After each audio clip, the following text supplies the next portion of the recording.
और फिलहाल भाजपा के विधायक मदन दिलावर के द्वारा बसपा विधायकों पर जो अर्जी लगाई गई थी, बसपा विधायकों में कांग्रेस के मामले में, कांग्रेस में जो विलय हुआ उसके मामले में सुनवाई, और हाईकोर्ट में इसके लिए सुनवाई जो है वो शुरू हो गई है। जस्टिस महेंद्र गोयल इस पूरे मामले की सुनवाई फिलहाल कर रहे हैं और बसपा की ओर से भी पेश किया गया है एक प्रार्थना पत्र। इसके लिए इस संबंध में दिनेश गर्ग ने भी बसपा की ओर से प्रार्थना पत्र पेश कर दिया है। बसपा विधायकों के कांग्रेस में विलय मामले में सुनवाई जो है वो प्रारंभ हो गई है। बता दें कि भाजपा के मदन दिलावर के द्वारा इसकी अर्जी पेश की गई थी, किस प्रकार से 6 बसपा के विधायकों का यहां पर कांग्रेस में विलय किया गया, क्या आधार रहे उनके विलय के, इसके लिए एक प्रार्थना पत्र, एक अर्जी, एक याचिका दायर की गई थी और फिलहाल जो सुनवाई है वो जारी है। दिनेश गर्ग ने भी बसपा की ओर से प्रार्थना पत्र पेश किया है इस संबंध में और सुनवाई शुरू हो गई है बसपा विधायकों के कांग्रेस के विलय में।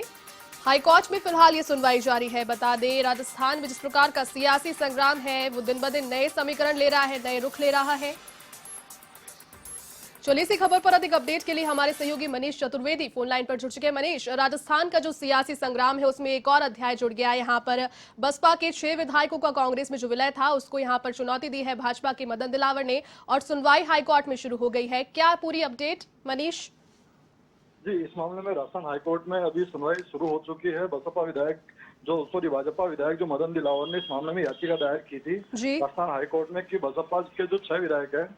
जो कांग्रेस में कैसे किस आधार पर शामिल हुए, जिस तरीके से शेड्यूल 10 की जो बात की गई थी, जिस तरीके से बार बार सामने आया था कि जो शेड्यूल 10 की जो अनुसूची 10 के अंदर जिस तरीके से दल बदल कानून का जो हवाला दिया जाता है, तो ये किस तरीके से कांग्रेस के, क्योंकि बसपा भी क्या है, बड़ी जो नेशनल पार्टी है, तो नेशनल पार्टी जो है तो उससे सीधा कांग्रेस के अंदर किस तरीके से ये शामिल हो गए, तो इस पे एक बड़ा सवाल भी खड़ा हुआ था। और उसको ही लेकर जिस तरीके से पहले जो भाजपा विधायक है मदन दिलावर, उन्होंने 13 मार्च 2020 के को विधानसभा के अंदर विधानसभा अध्यक्ष सीपी जोशी जो है उनको इस मामले में कंप्लेंट भी फाइल की थी और लगातार उनका यही कहना था जब तक हाईकोर्ट में इस मामले में सैटरडे को जो याचिका दायर की थी कि इस मामले में विधानसभा अध्यक्ष की ओर से उनकी जो शिकायत उसका कोई निस्तारण नहीं किया गया।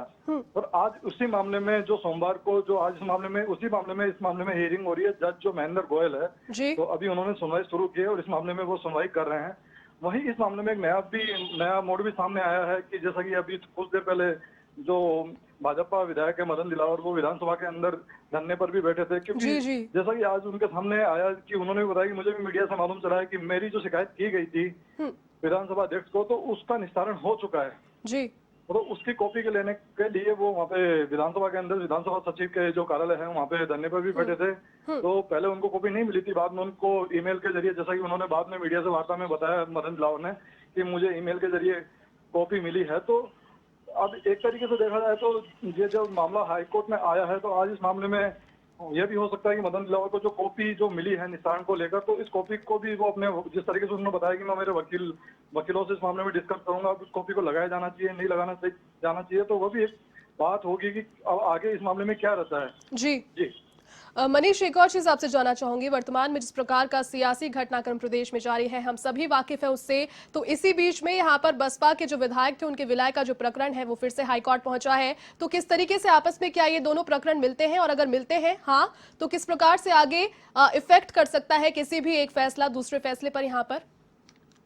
जी, जो ये मामला है तो एक तरीके से प्रदेश के जो सियासी जो अभी फिलहाल जो संग्राम चल रहा है उसमें एक बड़ा रोल रखता है, क्योंकि जहां तक अगर बात करते हैं तो अशोक गहलोत जो अभी सरकार है तो उनके अंदर जो बसपा विधायकों के जो शामिल जो अभी फिलहाल जो है तो नंबर जहाँ पे है, तो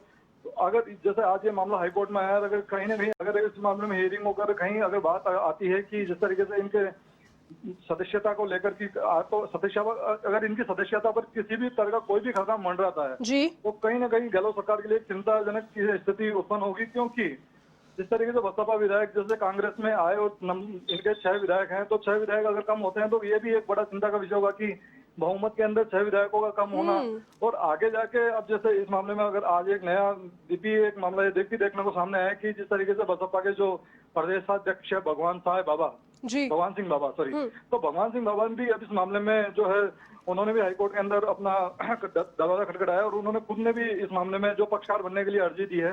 तो उनकी तरफ से भी जो इस मामले में प्रार्थना पत्र लगाया गया, तो कहीं ना कहीं एक तरीके से ये एक देखने वाली बात होगी कि बसपा विधायक जो हैं तो आगे जाके इनकी जो इनकी विधायिका को जी लेकर जी अगर मनीष, इनकी किसी भी तरीके से खतरा मंडराता है तो ये सरकार के लिए चिंताजनक होगा। बिल्कुल, बहुत शुक्रिया मनीष तमाम जानकारी के लिए। नजर बनाए रखें।